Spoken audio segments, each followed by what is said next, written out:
ଟିକେ ଇଚ୍ଛା ହେଲା ପାଣି ଆଖିଆ ମାଛ ଝୋଳ ଖାଇବାକୁ।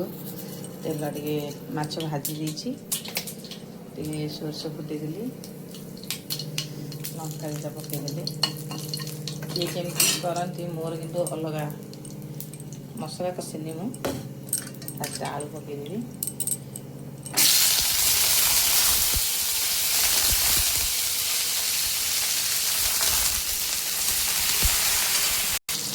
ଆଉ ଟିକେ ହଳଦୀ ପକେଇବା।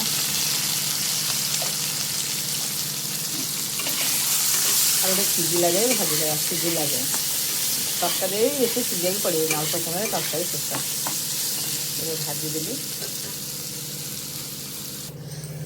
ପିଆଜ ଟିକେ ନେଇଛି, ଆଳୁ ଟିକେ ଅଧା ଭଜା ହେଇଗଲେ ପକେଇଦେବି।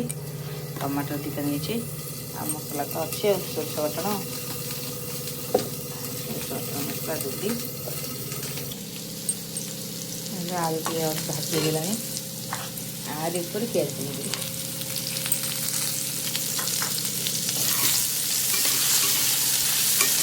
ସୋରିଷ ମସଲା ବି ବେଶୀ କଷା ହେବନି, ପିତା ଲାଗିବ। ଅଳ୍ପ ପିଆଜଟା ଭଲକି ଭାଜି ହେଇଯିବ, ତା ଦେହରେ ତାର ଆଳୁ ବି ସିଝି ହେଇଯିବ।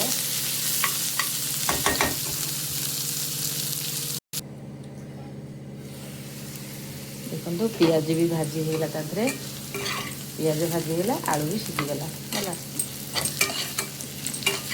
ଏଇଠି ହିଁ ସୋରିଷ ବାଟଣ ମସଲା ମାନେ ଯେକୌଣସି କରେ, ତା ସହିତ ଟମାଟର ପକେଇଦେଲି।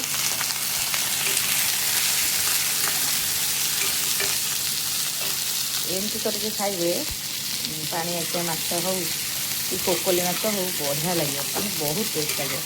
କିଏ କିଏ ଖଟା ବି ପକାନ୍ତି, ମୁଁ ଖଟା ପକାଏନି, ମୋତେ ଭଲ ଲାଗେନି ଲୁଣି ମାଛରେ ଖଟା ପକାଇ ଖାଇଲେ।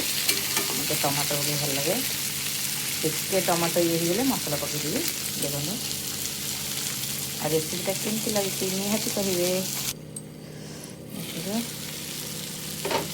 ଟମାଟୋ, ପିଆଜ, ଆଳୁ ଭାଜି ହେଇଗଲା। ବେଶୀ ଇଏ ହେଇଯିବନି, ଯେମିତି ଟିକେ ରହିବ ଗୋଟା ଗୋଟା ଭଳିଆ ଟମାଟୋଟା। ମସଲା ପକାଇଦେବି। ମସଲା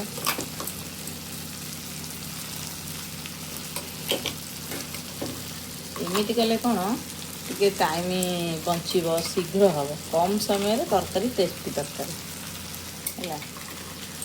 ଭାଜ, ଆଳୁ ଭାଜି କାଢ଼, ତାପରେ ମସଲା କଷ, ଏତେ କଥା କରିବା ଅପେକ୍ଷା ଏମିତି କରିଦେଲେ ସମୟ କମ୍ ଲାଗିବ, ଅଲଗା କାମ ବି କରିହେବ ତା ଭିତରେ ହେଲା। ଟିକେ ସବୁ ତ ସିଝି ଯାଇଛି, ଖାଲି ଟିକେ କଷିଦେଲେ, ଟିକେ ମସଲା ସୋରିଷ ମସଲା ତ ବେଶୀ କଷା ହେବନି, ଅଳ୍ପ କଷିଦେଲେ ପାଣି ଦେଇଦେଲେ ତରକାରୀ ଫୁଟିବ, ରେଡି। ଦେଖନ୍ତୁ ମସଲା କଷା ଚାଲିଛି। ଯେହେତୁ ସୋରିଷ ମସଲା ବେଶୀ କଷା ହେବନି, ପିତା ଲାଗିବ। 5 ମିନିଟ୍ ଖଣ୍ଡେ କଷିକିରି ପାଣି ଦିଆହେବ। ଆଉ ବେଶୀ କଷିନି। ମାଛ ଭଜାଟା ଦେଇକି ଅଛି।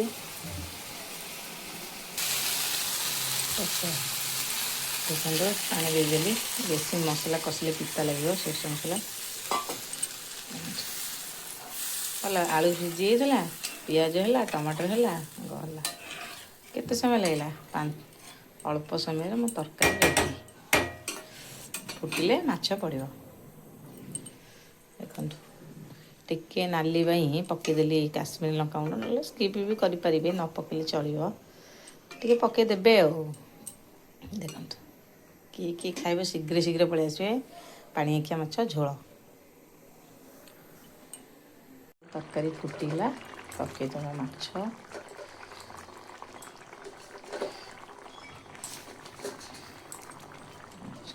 ମୋ ରେସିପି କେମିତି ଲାଗିଲା ନିହାତି କହିବେ। ପାଣି ଆଖିଆ ମାଛର ଝୋଳ ବହୁତ ଟେଷ୍ଟି ହେଇଥିଲା ଖାଇବା ପାଇଁ।